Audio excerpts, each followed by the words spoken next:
Capital سے خرچ ہو رہا ہے، اس کے سرمایہ سے خرچ ہو رہا ہے. ہم لوگوں کے ساتھ ایک مشکل ہے، ہر روز ہمارے سرمایہ سے کم ہو رہا ہے، ہر روز. اچھا وہ کچھ کا سرمایہ ایسا کم ہوتا ہے، مثلا فرض کیجئے ایک دن آپ کی ارننگ خدا نہ کرے نہیں بھی ہوئی تو آپ کے پاس یہ پاسبلٹی ہوتی ہے کہ کل کوئی ارننگ ایسی ہو جائے گی کہ دگنے کا فائدہ ہو جائے گا.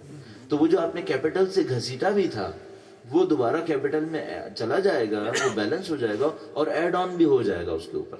مثلا 100 روپے آپ نے خدا نہ کرے اپنے کیپٹل سے گھسیٹ لیے، سرمایہ سے نکال لیے اور اگلے دن آپ نے 300 کما لیے، تو آپ نے کہا کہ کل کے 100 وہ بھی لگ گئے، آج کے 100 وہ بھی لگ گئے اور 100 اوپر سے کما بھی لیے.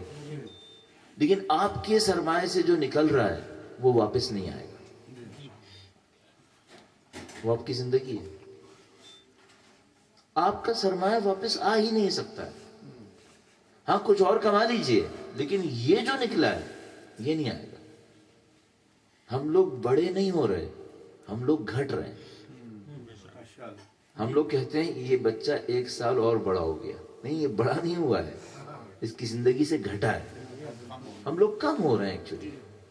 تو اب وہ آدمی جس کی زندگی سے ہر وقت کچھ کم ہو رہا ہے اور مشکل یہ ہے کہ یہ بھی نہیں پتا کہ آگے باقی کتنا ہے. دیکھیے اگر یہ ایک گلاس میرے پاس پانی ہے اور مجھے اس ایک گلاس کے اوپر 24 گھنٹے گزارنے ہوں تو اس میں خوبی ہے وہ یہ کہ میں جتنا بھی کنزیوم کروں مجھے یہ پتا ہے باقی کتنا ہے. صحیح. لیکن اگر اس گلاس کے اوپر کچھ ایسے کور لگے ہوں جس میں میں اندر نہ دیکھ سکوں اور مجھ سے کوئی کہے کہ اس میں جتنا بھی ہے یہ 24 گھنٹے کے لیے ہے اور مجھے کچھ پتا نہ چلے کہ اس میں 1 گھونٹ ہے یا 10 گھونٹ ہے، اب کیا ہوگا؟ اب یہ ہوگا کہ میں پورا گھونٹ بھی نہیں لوں گا کیونکہ مجھے نہیں پتا شاید ایک ہی گھونٹ ہو، کیا پتا.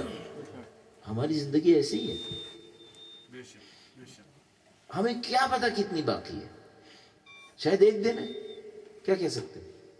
اور میں بہت زیادہ سوچتا ہوں کہ میرے ساتھ شاید ایسا ہوگا کہ میں کس دن تقریر کر کے جاؤں گا کہوں گا شاید 1 دن ہے اور پھر پتا چلے بھائی 1 ہی دن تھا. شاید ایسا ہو جائے.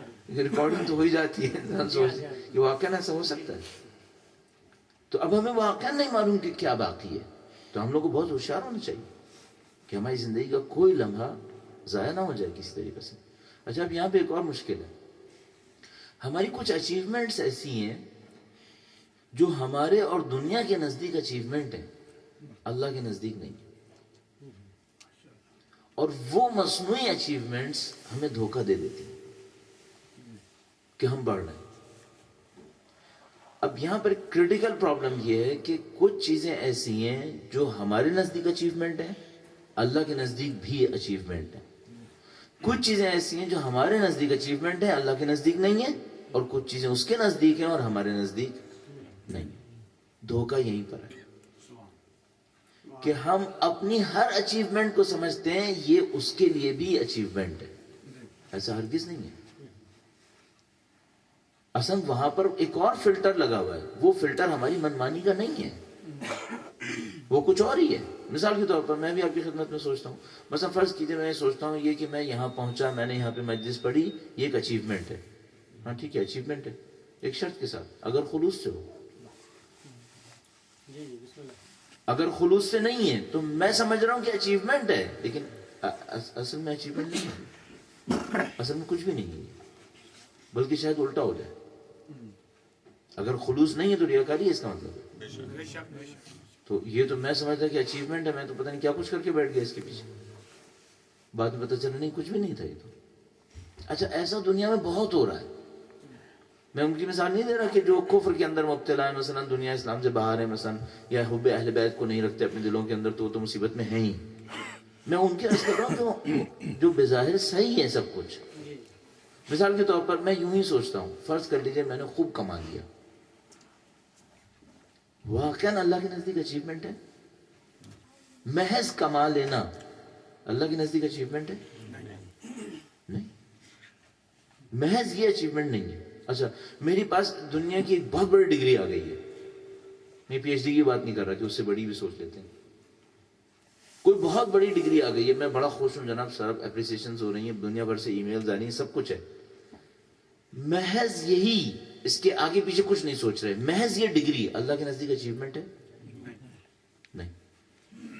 میں دنیا میں بہت مشہور ہو گیا, آگے پیچھے کچھ نہیں سوچ رہے, صرف مشہور ہونا اچیومنٹ ہے؟ ہم تو مرتے اسی پر ہیں, انہیں 3-4 چیزوں پہ تو ہم مر رہے ہیں سب. دنیا مر کس چیز پہ رہی ہے؟ یا دولت پہ مر رہی ہے, یا شہرت پہ مر رہی ہے, یا بظاہر مثلا علم پہ مر رہی ہے. البتہ تیسرے والے پہ مرنے والے کم ہیں. کون علم پہ مر رہا ہے؟ علم کو بھی دولت اور شہرت کا زینہ سمجھتے ہیں, اس لیے اس کے پیچھے جاتے ہیں, ورنہ اگر اس کے پیچھے یہ دو نہ ہو تو پھر اس کے پیچھے بھی کوئی نہیں جائے گا. کون جا رہا ہے؟ اس کے علاوہ ایک اور چیز بھی ہے جس کو ہم اچیومنٹ سمجھتے ہیں, نہیں معلوم اللہ کے نزدیک خود اپنے اندر کوئی اچیومنٹ نہیں ہے. وہ کیا ہے؟ طاقت. ہم لوگ سمجھ رہے ہیں اچیومنٹ ہے, وہ اللہ کے نظام میں صرف اس طاقت کا ہونا نہیں, یہ کوئی اچیومنٹ نہیں. فرعون کے پاس طاقت تھی, فرعون کے پاس دولت تھی, فرعون کے پاس شہرت تھی, فرعون کے پاس بڑے بڑے جادوگر تھے, یہ سب کچھ تھا اس کے پاس, لیکن اللہ کے نزدیک مچھر کے پر کے برابر بھی کوئی مقام نہیں تھا. صحیح. اچھا, اب یہاں پر سب سے پہلا کام میرا اپنا یہ خیال ہے, آپ عزیزان محترم اور میں مل کر یہ کوشش کریں اپنی زندگی میں یہ دیکھنا شروع کر دیں کہ ہم کسی دھوکے میں تو نہیں پھنسے ہوئے. اچھا, اس میں ایک اور مشکل بھی ہے, جتنا وقت گزرتا چلا جاتا ہے 2 مصیبتیں آتی ہیں. ایک تو دھوکے کو سمجھنا مشکل سے مشکل ہوتا چلا جاتا ہے, دوسرا مسئلہ یہ ہے کہ ترمیم کی گنجائش نہیں ہے. بھئی جتنا وقت گزرتا چلا جائے گا 2 مشکلات بڑھتی جائیں گی. ایک, اب دھوکے کو سمجھنا بہت مشکل ہو جائے گا, بالکل ایسے ہی جیسے انسان ایک زندگی کے دور تک آنے والی نئی ٹیکنالوجی کو سیکھتا ہے, اس کے بعد آنے والی ٹیکنالوجی کو نہیں سیکھتا. مثال کے طور پر ایزمپشن کچھ یوں ہے کہ 45 کے بعد اگر کوئی ٹیکنالوجی اس کی زندگی میں آتی ہے معمولاً نہیں سیکھ پاتے. اب جتنی عمر بڑھتی چلی جائے گی نئی ٹیکنالوجی کے نہ سیکھنے کا چانس بڑھتا چلا جائے گا, بڑھتا چلا جائے گا. جتنا جلدی جوان ہوگا اتنی تیزی سے سیکھے گا. ٹھیک ہے, اس میں یہ مشکل ہے کہ جتنا آپ کی اور میری عمر بڑھتی چلی جائے گی, اور ہمارے پاس لکھا ہوا ہے 40 کو سرحد بنایا گیا. ہمارے پاس پتہ نہیں کتنی روایات ہیں جس کے اندر 40 کو کریٹیکل ایئر قرار دیا گیا.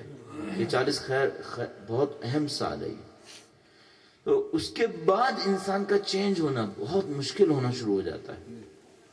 تو اس کا مطلب یہ کہ خدا نہ کرے نعوذ باللہ اگر میں 40 سال کی عمر تک کسی دھوکے میں رہا تو اب 50 کے بعد میرے لیے دھوکہ کشف ہو جائے, اس کا چانس بہت کم ہے. ختم کبھی نہیں ہوتا, کم ہو جاتا ہے. ایک اور مشکل بھی ہے. دوسری مشکل کیا جو میں نے عرض کی, وہ یہ کہ جتنا جلدی پتہ چل جائے میرے پاس ترمیم کے لیے گنجائش ہے, میں اس کو ریکٹیفائی کر سکتا ہوں. اور جتنا وقت گزرتا چلا جائے گا گنجائش بہت کم ہو جائے گی. اچھا, مثلا گنجائش کیوں کم ہو جائے گی؟ کئی وجوہات پہ گنجائش کم ہو جائے گی. ایک تو یہ کہ انسان کے لیے ایک خاص عمر کے بعد آ کر یہ اپنے آپ کو سمجھانا کہ میں اس سے پہلے غلط تھا, یہ بہت مشکل ہے, بہت مشکل ہے. دوسرا مسئلہ یہ ہے کہ انسان کی روح اور انسان کی جسم کے اندر کچھ طاقتیں ہوتی ہیں, وہ ختم ہو جاتی ہیں. پھر وہ کوئی بڑا تیر نہیں مار سکتا. مثلا میں ایک عارف کا واقعہ پڑھ رہا تھا, وہ اپنے بڑھاپے کے زمانے میں نماز شب کے لیے کھڑے ہونے لگے تو رونے لگے. کسی نے پوچھا آپ رو کیوں رہے ہیں؟ کہنے لگے کہ اب اس حالت پر آ گیا ہوں کہ نماز شب کے لیے بھی کھڑا نہیں ہوا جاتا, جسم میں طاقت نہیں ہے, کہاں سے طاقت لاؤں؟ پہلے آرزویں کرتا تھا کہ جب ذرا سی عمر گزر جائے گی تو تھوڑا فرصت ہوگی پھر میں اللہ کی ایسی عبادتیں کروں گا. اب طاقت نہیں ہے, کیا کروں گا؟ تو ہم سب کے پاس کم ٹائم ہے, کریٹیکل ٹائم ہے, اور دھوکے بہت زیادہ ہیں. اب ہمیں کرنا یہ ہوگا, ہمیں اپنی زندگی کے اندر ان دھوکوں کو پکڑنا پڑے گا. تو پہلا کام میرا اپنے خیال ہے, اگر آپ کے پاس ٹائم ہے, مثال کے طور پر میں نے سنا ہے کہ ابھی چھٹیوں کا ٹائم ہے آج کل, صحیح, تو اس ٹائم کے اندر ایک استفادہ یہ کریں کہ اپنی زندگی کی اچیومنٹس کو لسٹ کر لیں. اچھا, جو بچے کام کرتے ہیں اس ٹائپ کے, ٹھیک ہے نا, مثلا ہم لوگ جیسے جو لوگ ہیں وہ اس ٹائپ کے کام نہیں کرتے, پیپر سنبھالو لکھو یہ سب نہیں کرتے. جو اس ٹائپ کے کام کرتے ہیں وہ یہ کر لیں, مثال کے طور پر ایک پیپر لے لیا, اس میں ایک کالم بنا لیا, اس میں اوپر لکھ دیا اچیومنٹس. آپ یہ لکھیں آپ کی اچیومنٹس کیا رہی. مثلا آپ کی عمر اس وقت 28 سال ہے,